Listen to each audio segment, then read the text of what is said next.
taxawaayam bu rafet ci wetu askan Sénégal du tey yàgg na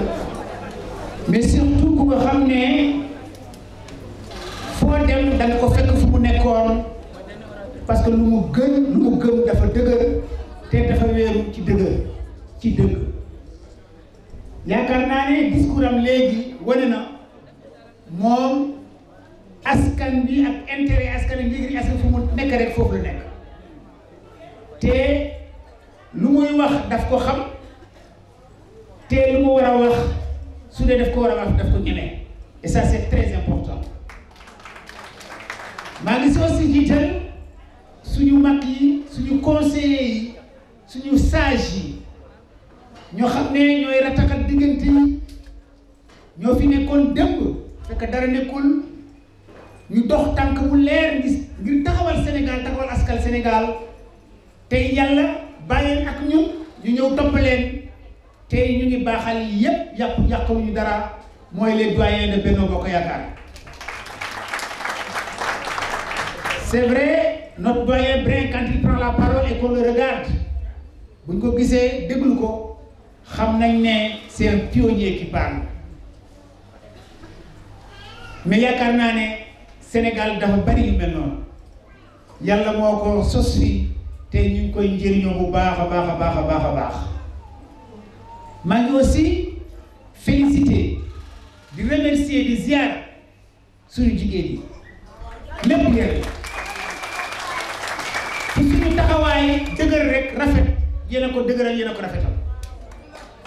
maa ngi aussi nuy jeunes yi yéen a leen jur seen tànk la ñuy mun a topp mais tey ku bugg defar Sénégal bugg am Sénégal ci yéen ak ci jeunes yi la war a jaar c'est la voie obligée. maa ngi leen wax ne Thiès ñëw ñu fii parce que dañu bëgg ñëw fii rek non affaire bi fii la am fii Thiès moo ko yore Thiès nag du tey ëllëg la woon ñun yàgg nañ ci politique ñu ngi fii depuis Senghor mais xam nañ ne bu ñu waxee politique dëkk ñaari gaar moo tax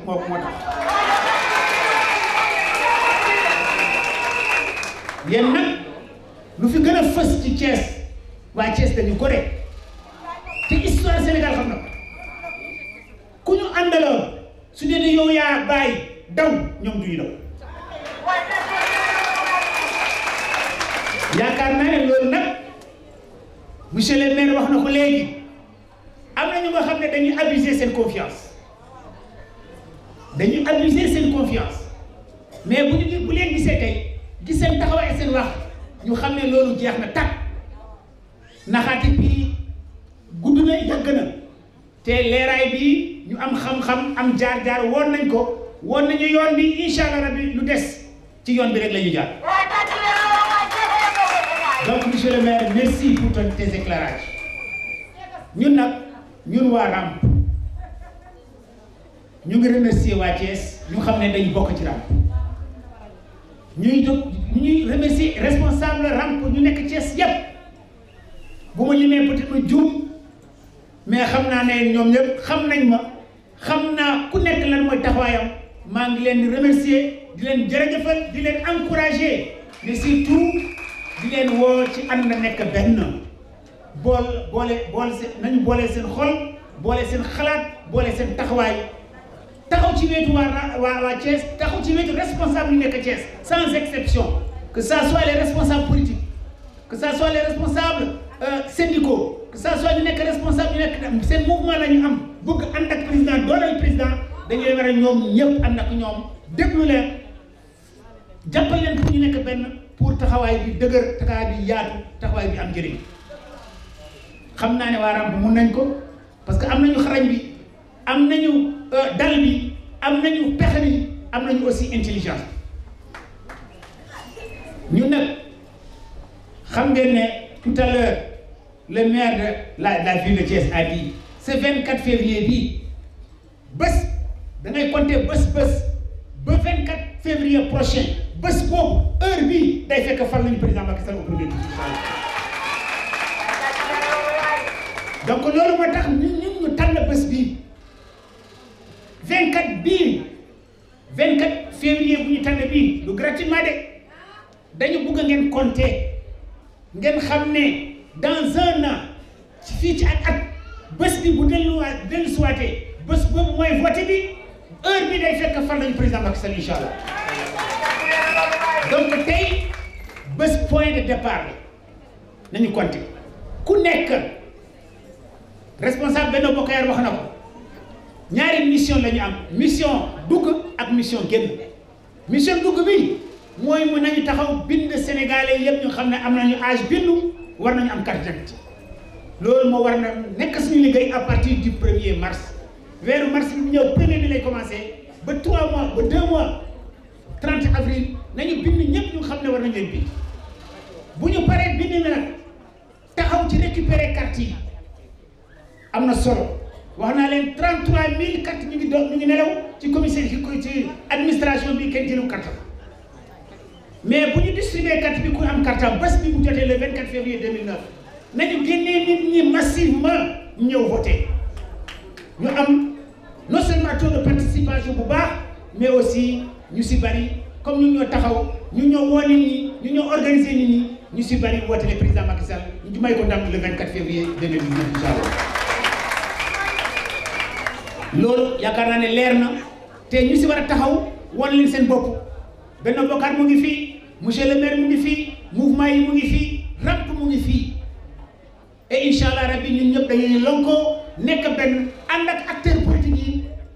xal la yoon bi yóbbu ñëpp ci président de la république fekk le 24 février ñu jox ndam bu leer nañ ramp nag ñu may jiitu wax nañ ko ñun dajale ak boole bañ a sisante bañ a xeebante bañ a génne kenn lu ñu am ñu bokk ak yéen fu ñu taxaw ñu gis leen ak yéen ngir yaatal mbootaay président yaatal taxawaay président gën a fësal liggéeyam ak taxawaayam ci réew mi loolu moo tax ñu xeebuñu kenn donc suñu appel te ci kaddu président lay wax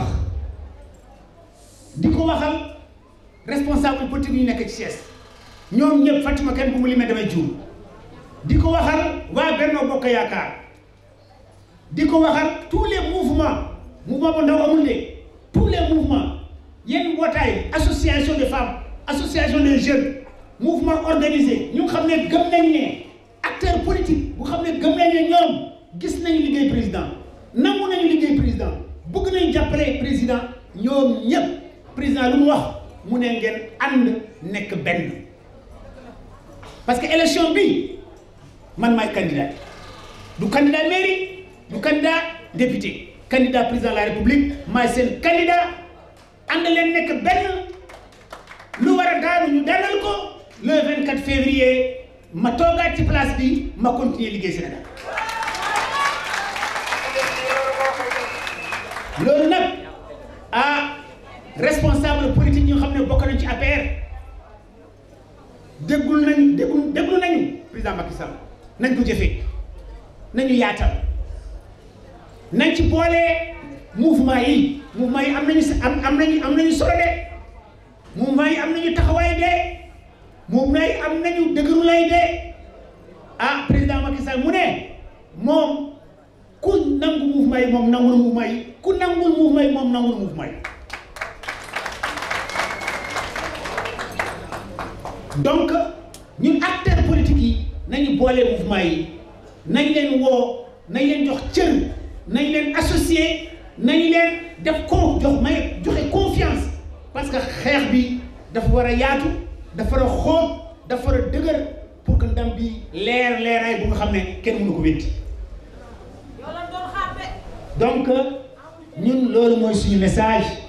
mais loolu mooy suñu taxawaay aussi mais alhamdulillahi rabbil alamin fekk nañu fii ñu mel ni monsieur le maire de la ville de Thiès fekk nañu fii ñu mel ni Babacar Fall fekk nañu fii ñu mel ni nos sages nos doyens les acteurs de la paix et de l'unité les sages de Benno Bokk Yaakaar tey si suba dama daje ak ñoom ma wax leen affaire bi mu ngi seen loxo yéen a ci war a dox guddi ak bëccëg dajale ñëpp bu leen neexee ngeen organiser benn rencontre ngeen tudde ko un séminaire ñëpp toog ku nekk lu nekk ci biiram wax ngeen raxas biir yi ba mu set wecc ngeen raxas xol yi ba mu set wecc ngeen ànd falaat président de la République, le président Macky Sall, parce que attention, le maire wax na ko léegi président chance Sénégal de président Macky Sall chance Sénégal kenn waru ko fooye parce que ñuy ñëw te am masque ñoo xam ne avant ñuy sol masque yi xamoon nañu leen mënuñu nax kenn mënuñu nax kenn. Le maire l'a dit ce matin am na ñu nga xam ne bu ñu sàgganee ba jox leen réew mi lu xewoon Allemagne ak Hitler mun nañ xew fii nañu ñaan yàlla musal ñu loolu ñu jàpp fu ñu war a jàpp parce que yoon bi leer na gis-gis bi leer na président yoonam leer na gis-gisam leer na programme politique et économique leer na plan Sénégal émergent foo gis foo dem nga gis résultat te mu ngi ci wetu askan wi laaj leen ñu nga xam ne ak gis nañu PUDC fu mu jaar laaj leen ñu nekk ci frontière Sénégal ak Puma laaj leen ñu nekk ci dëkk yi teeru yi gis plan pour Promoville laaj leen ñu am bourse familiale yi ñaan leen ñu am CMU yi ah Sénégal mi ngi liggéey Sénégal mu ngi ci yoonu liggéey te liggéey bi dafa leer nañ wax nag dafa yomb damay faral di wax ne boo nekkee nit nga nekk responsable nga yaakaar ne sa askan ak sa réew am lu ma la njëriñal lu laaj dafa am na lu mu laaj ci yow boo toogee da nga wax ne yow ban njëriñ lan nga bëgg njëriñal sa réew c'est-à-dire lan nga bëgg nga war a bëggal sa réew yeewu ne bëgg naa nekk président de la république kenn du ko joxe yàlla moo ko joxe président de la république yàlla moo ko joxe c'est un destin mais ambition nit boo nekkee nit nga nekk nit nga mot nit sa ambition lan moo war a nekk être au service de ton pays et de ton peuple loolu moom foo munte nekk même si day yàgg si gannaaw mun nga amal njëriñ est-ce que du ak réew mi mais yow nee ne comme xale buy daw ñu def fekk la sa classe mu ne boo magee loo bëgg a nekk nga ne président de la république loolu ku ko mën a wax ku ci mën a wéeru mënul yóbbu nit fenn fu nga xam ne du baax nit nag boo yaakaar ne da ngay judd pour nekk président de la république yow doo mos a nekk président de la république ensuite wax dafa yomb mais président Macky Sall bu mu jógee 2012 bu commencé wax dafa dem ci gox-goxaan yi dafa dem ci askan bi laaj leen lan mooy seen yitte lan mooy seen problème mu bind ko delluwaat Sénégal delluwaat Dakar delluwaat ci capitale yi bind programme ñu tuddee ko yoonu yokkute 2012 bu mu taxawee di wut Sénégal dafa ne man sama yoon mu ngi nii mu leer nañ saagul kenn xasul kenn gars yi dem place Obélisque mu ne man du place Obélisque moo may fal askan wi moo may fal ci askan wi lay dem ngeen génn seen kër ngeen voté ngeen jox ko ndam sant yàlla alhamdulilah rabbil alamin donc ku nga xam ne liggéey mooy wax rek xasante rek te fekk tegoo dara ci loxo nit ñi wane woo benn programme wonoo benn rafetaay yorin bu ñu leen dañ ko woon démb mosoo ko mu wane du tey nga koy wane ñun nag gëm nañ ne Thiès a déjà basculé Thiès a déjà basculé donc ñu ngi leen di gërëm di leen sant mais surtout avant may terminer gërëm lu waral suñu teewaay fii tey ci Bissau Mbaye waa Thiès yëpp parce que lii dañ ko defar ñun mais waa Thiès nga ko defar responsable yi teew fii yaakaar naa dooñu ko fàtte parce que dama bëgg xam ne fii salle bi fayu fii dërëm dañ ko jox gratuitement Baye Serigne moo ñu ko defal Baye Serigne moo ñu ko defal même su dee sama goro la defaru ko pour man kenn daf ko defar pour Thiès defar ko président de la République defar ko tous les acteurs politiques de la ville de Thiès loolu moo tax dafa bëgg yéen ñi acteurs politiques de la ville de Thiès en premier lieu monsieur le maire ak waa Benno Bokk Yaakaar dama bëgg dem leen di ñaan ngir yàlla ngeen xoolal ma bu baax a baax a baax a baax a bàyyi sëriñ maa ngi leen koy dënk xam ngeen ne c'est une très grande personnalité dans la ville de Thiès ku bàyyi léppam nekk Europe am lépp foofu bàyyi lépp mu ne dama ñëw investir chez moi dama bëgg ngeen jàppale ma ku baax a baax a baax a baax parce que wax naa ko xaritam yi dama bëgg ma ñëw ci wetu président Macky Sall dama bëgg ma ñëw seen wet ñu liggéey Thiès liggéey Sénégal parce que am na envergure bi am na xam-xam bi am na taxawaay bi am na xol bi parce que ku mun defaral fii lii nit xam ne mun na defal lu ëpp yi parce que c'est très sincère en lui donc maa ngi gërëm aussi ma sœur madame Silla Mariam moo ñu dalal depuis démb ba tey lii bu ko lépp am nañu dama wax ne man du ma traite premier jour bu ñu doon samp ramp Thiès këram lañ ko defar te ñu dellu di taxawal lu mel nii di waxtaan ak Thiès yëpp mënuñu bàyyi këram foofu la ñu dem et voilà la victoire la mobilisation kat yu rafet yu dégg fii engagement yu rafet yu dégg fii ak taxawaay ñii ces grands responsables de Thiès ñëw déglu ñun ñu tuuti ñu xam ne amuñu benn njëriñ déglu ñu sargal ñu may ñu teraanga bu mel nii mais notre communicateur traditionnel bi ñu la fàtte moom monsieur Diop. Monsieur Diop, tu as été dans tous les combats fu ñu taxaw nga foofu parce que da nga bëgg président Macky Sall ñun mënuñu ko témoigner da nga taxawal président Macky Sall te da nga yàgg a wax fii ci Thiès responsable yi nañu nekk benn waay ñu bañ a sonn dëgg la bu ñu nekkul benn rek ngeen sonn parce que yéen gis leen kenn ku dul président Macky Sall bu ngeen gisee ne ñu xam ne dañ ne ku nekk dañ ne président Macky Sall la àndal ku nekk def lu ko neex loolu daal leen di jaaxal te def leen déranger xam nañ ko mais yal nañu yàlla may seen yéene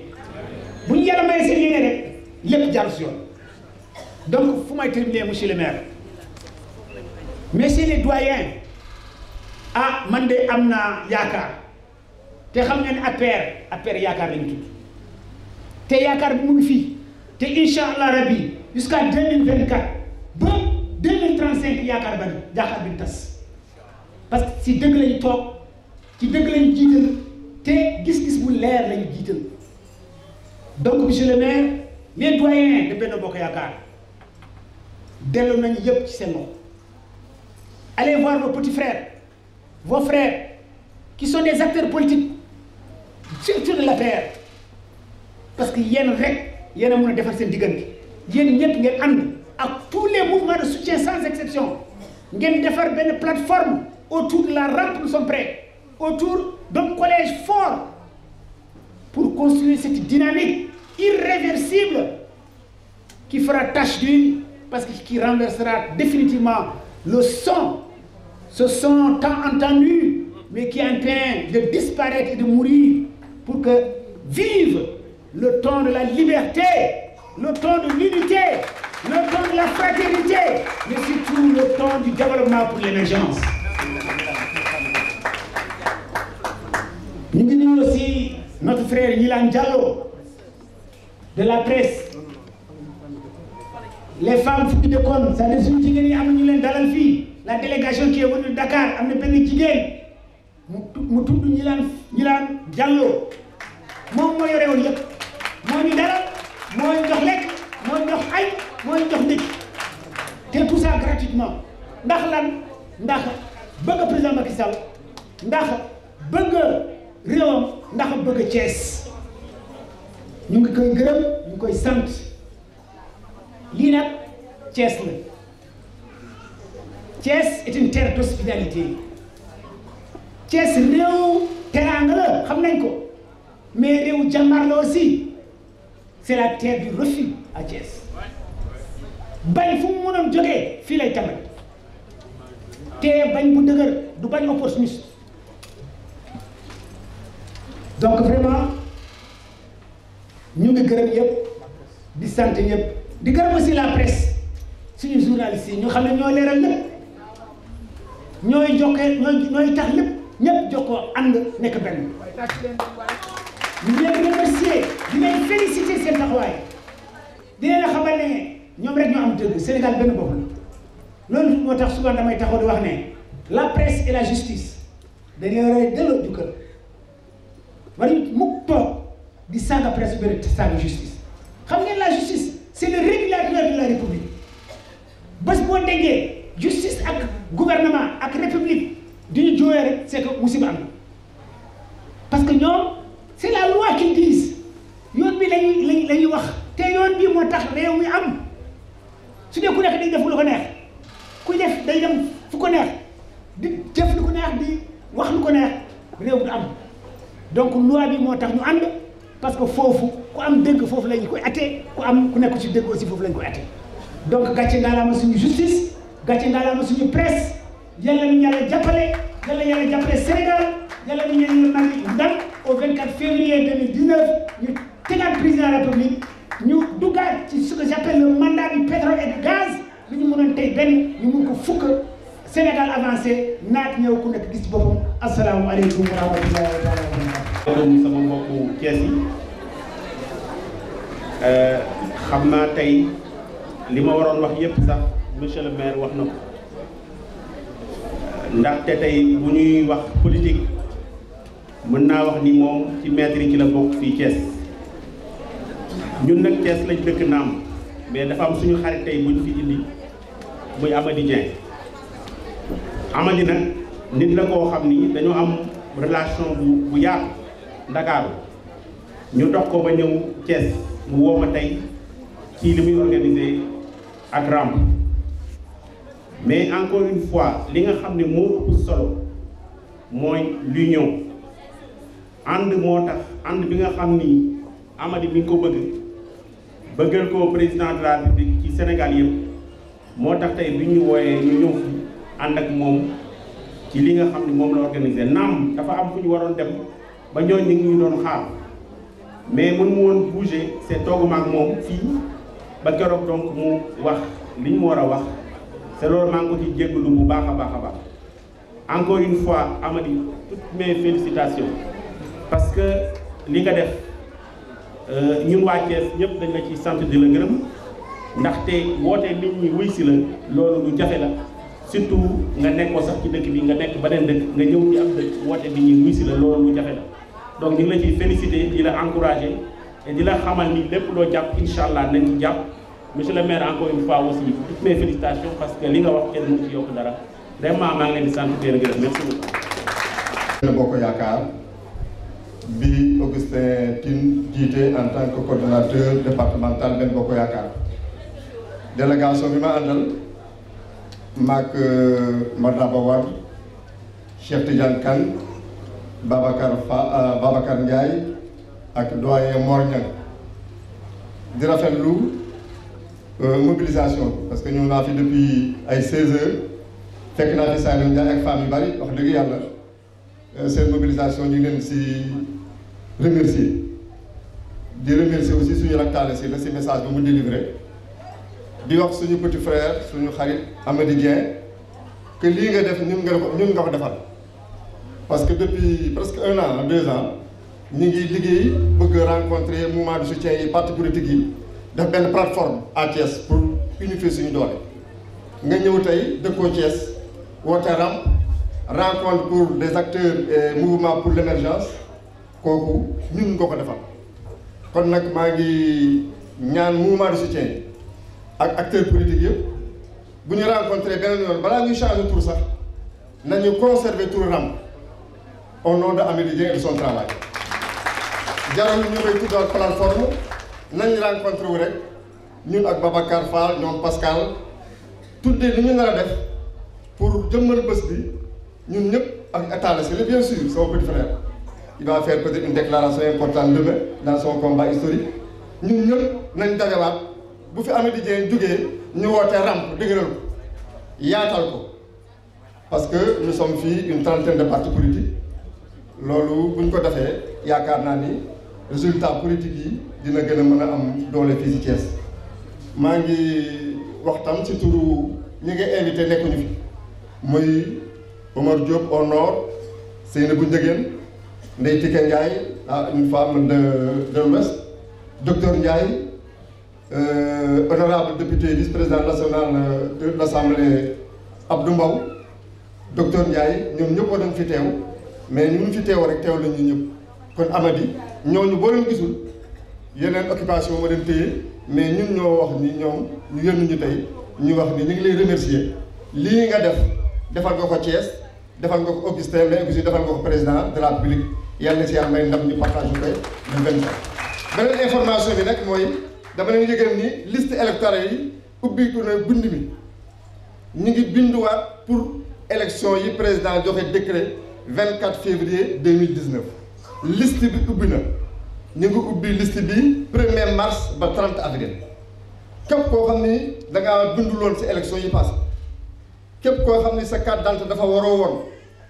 bulletin naissance bi carte bi wala photo bi yàqu na nga dellu ci commission bi ñu defaraat ko ba avant le 30 avril nga mën a am beneen carte. beneen xale yi am 18 ans wote bii di ñëw 2019 ku ci am jarbaat wala doom bu jigéen wala bu góor mu am 17 ans na nga dem wut pièce d'état civil mu bindu pour mën a wote en 2019 loolu daal loolu laa bëggoon yokk ak carte yi bi ñu wotee ba pare des na fi 33000 cartes fii ci département Thiès ma ni 33000 cartes mi ngi fii loo xam ni seen borom jëluñu